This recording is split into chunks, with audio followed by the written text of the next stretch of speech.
ৰাম নাৰায়ণ ৰাম। আমাৰ মন, আত্মা, বিবেক এই সকলোবোৰ একেটা বস্তু। যেনে গাখীৰ, যাৰ পৰা দৈ, ঘি, মাখন, মিঠাই আদি তৈয়াৰ হয়, সেইদৰে মনেই আমাৰ সকলোবোৰ। আকাশতো আমাৰ মনেই।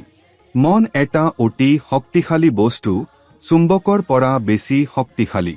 যেনে চুম্বকে লোহা টানে, ঠিক তেনেদৰে মনো এটা ধৰণৰ চুম্বক, যি সকলো বস্তু টানি আনে। চুম্বক কেৱল লোহা টানে, কিন্তু মন শব্দ, পোহৰ, চিন্তা সকলো টানি আনে। আমাৰ মন বহুত মূল্যৱান। কেতিয়াবা কোৱাহে, মোৰ মন বৰ বিষাইগ্ৰস্ত, ভাল নালাগে। তেন্তে ভাবক, মন ক'ত আছে? শৰীৰত মন ক'ত থাকে? ধ্যান কৰক। তেতিয়া মন ক'ব, এতিয়া মই ভাল। মনক খোৱা শক্তি আৰু শক্তি জিগাব লাগিব। সেইবাবে প্ৰতিটো মানুহে ধ্যান কৰা অতি প্ৰয়োজনীয়। শৰীৰ জীয়াই ৰাখিবলৈ আমাৰ ভিতৰত থকা 50,000 কোটি আত্মাক খুৱাব লাগিব। তেতিয়াহে মন আমাৰ কথা শুনিব। ধ্যান কৰিবলৈ প্ৰথমে মনৰ সৈতে এক সিদ্ধান্ত ল'ব লাগিব। হে মন, তুমি মোৰ বাবে ধ্যান কৰা।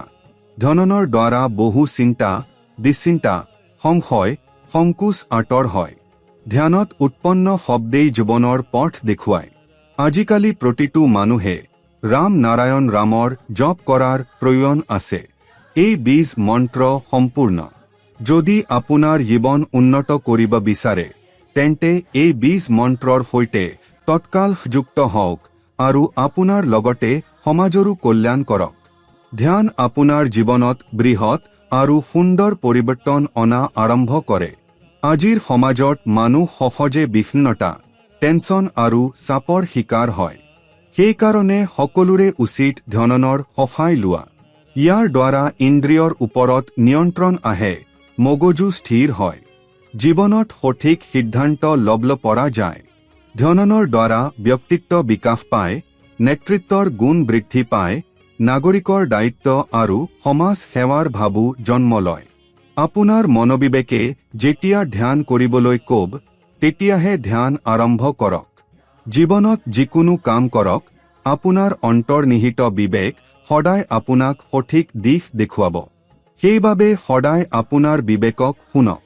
আজিৰ সমাজত সকলো সুখ আৰু শান্তিৰ সন্ধানত। কিন্তু আপুনি পাহৰি গ'ল, এই সুখ শান্তি আপোনাৰ ভিতৰতে আছে। কেৱল ৰাম নাৰায়ণ ৰামৰ সৈতে যুক্ত হ'ব লাগিব। তেতিয়া আপুনি জীৱনত সত্য সুখ অনুভৱ কৰিব।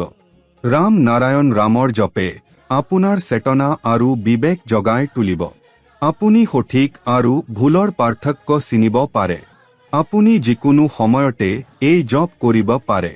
এই জপে বিষণ্ণতা আঁতৰাই দিয়ে। মানুহে প্ৰকৃতিৰ নিয়ম মানিব লাগিব, গ্ৰন্থত লিখা শব্দ নয়। কিয়নো সেইবোৰ মানুহে লিখিছে, সেয়া মানুহৰ সৃষ্টি।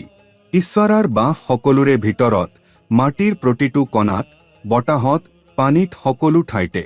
মানুহে বুজিব লাগিব, ৰাম নাৰায়ণ ৰাম কৰিলেই তেওঁলোকৰ জীৱনত ডাঙৰ পৰিৱৰ্তন আহিব পাৰে। সেইবাবে ৰাম নাৰায়ণ ৰামৰ জপ কৰি যাওক আৰু আপোনাৰ জীৱনক নতুন দিশ দিয়ক, য'ত কেৱল সফলতা আৰু সুখ থাকিব।